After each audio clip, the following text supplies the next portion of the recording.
পরিবর্তনের প্রক্রিয়া শুরু করে যেতে পারবো। কিন্তু একটা দেশ সেটা একভাবে চলে এসেছে 53-54 বছর, তা তো আর 1.5-2 বছরে পরিবর্তিত হয়ে যায় না সম্পূর্ণ। কিন্তু পরিবর্তনের কিছু কিছু ধারা যদি তোমরা খেয়াল করো, তাহলে কিন্তু সত্যিকার অর্থেই আমি বলবো শুরু হয়েছে। মানুষ এখন আর অন্যায় সহজে মেনে নিচ্ছে না। আমরা মনে করি যে জনগণ তো অর্গানাইজ না, সংগঠিত না।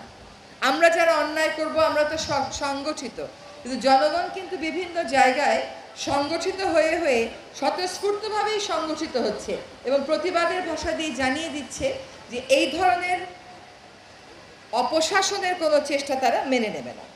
পরিবর্তন করে সরকারকে বলবেন পলিথিন শপিং ব্যাগ বন্ধ করতে আপনারা ব্যর্থ।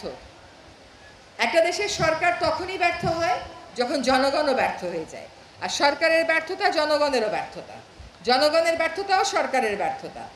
কাছে গিয়েছি, কেউ সাহস করে না বুড়িগঙ্গায় হাত দিতে, বলে এত অল্প সময় তো এটা হওয়ার প্রশ্নই নেই। কারণ হচ্ছে বুড়িগঙ্গার নিচে 5 থেকে 7 ফিট স্তরের পলিথিন আছে। এই পলিথিনগুলো তুলবো কেমন করে, রাখবো কোথায়, আলটিমেটলি কিভাবে ডিসপোজ অফ করব, এগুলো না ভেবে তো বুড়িগঙ্গায় হাত দেওয়া যাচ্ছে না। তবে সাভারবাসীর জন্য সুসংবাদ হচ্ছে যে আমরা কর্ণপাড়া খালটা এবং তুরাগ নদীর ব্যাপারে কর্মপরিকল্পনাও চূড়ান্ত করে ফেলেছি। তুরাগের ব্যাপারে আমাদের বিশ্বব্যাংক এবং এডিবি আমাদেরকে সাহায্য করছে। এই কাজটা তারা আমাদেরকে অঙ্গীকার করে ফেলেছে। আমরা এখন প্রকল্প চূড়ান্তকরণের প্রক্রিয়ায় আছি। ঢাকার 20টা খাল এবং তুরাগ নদীর 17 কিলোমিটার আপাতত টার্গেটে, এবং কর্ণপাড়া খালটাও আমরা আমাদের ডিপার্টমেন্ট অফ এনভায়রনমেন্টের নিয়মিত মনিটরিংয়ে আনবো। এখন আপনি একটা প্রশ্ন করতে পারেন যে এতদিন শুরু করেননি কেন? এটা জানা দরকার, কারণ ডিপার্টমেন্ট অফ এনভায়রনমেন্টে ম্যাজিস্ট্রেট মাত্র 4 জন দিয়ে আমি ইটভাটাই ভাঙবো, নাকি বায়ু দূষণের অভিযানই করব, নাকি শিল্প দূষণের অভিযান করব? পুরো ডিসেম্বর মাসটাই কিন্তু আমাদের যায় ডিসেম্বর, জানুয়ারি, ফেব্রুয়ারি ইটভাটার পিছনে। তো তুরাগ এবং কর্ণপাড়া এ দুটো অবশ্যই আমাদের প্রাধান্যের মধ্যে আছে। আরেকটা হচ্ছে বিসিকের হাত থেকে সরিয়ে নতুনভাবে চিন্তা করা এবং সেটা পরিকল্পনা করাটাও চূড়ান্ত হয়ে গেছে। আরেকটা হচ্ছে আমিন বাজারের কথা, যদি ওটা আমার মন্ত্রণালয় না অন্য মন্ত্রণালয়, তাও আপনাদেরকে আশা দেবার জন্য কথাটা বলছি।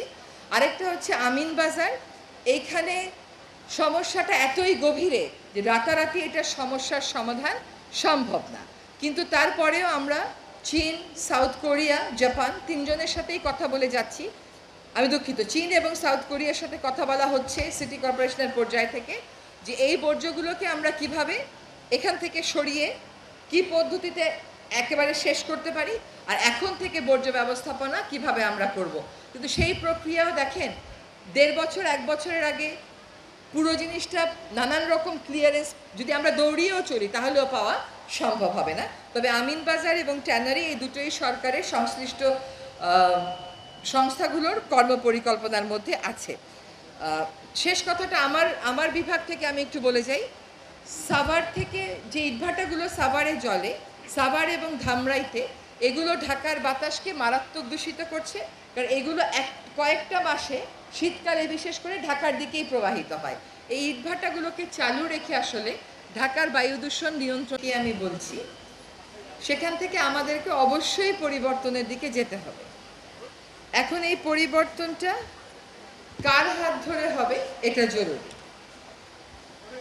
আমরা এখানে সুশাসনের কথাও বললাম, পরিবেশ সুরক্ষার কথাও বললাম। জনগণের সাথে প্রশাসকদের মনস্তাত্ত্বিক দূরত্ব, ক্ষমতা কেন্দ্রিক দূরত্ব টিকিয়ে রেখে সুশাসন করা যাবে না।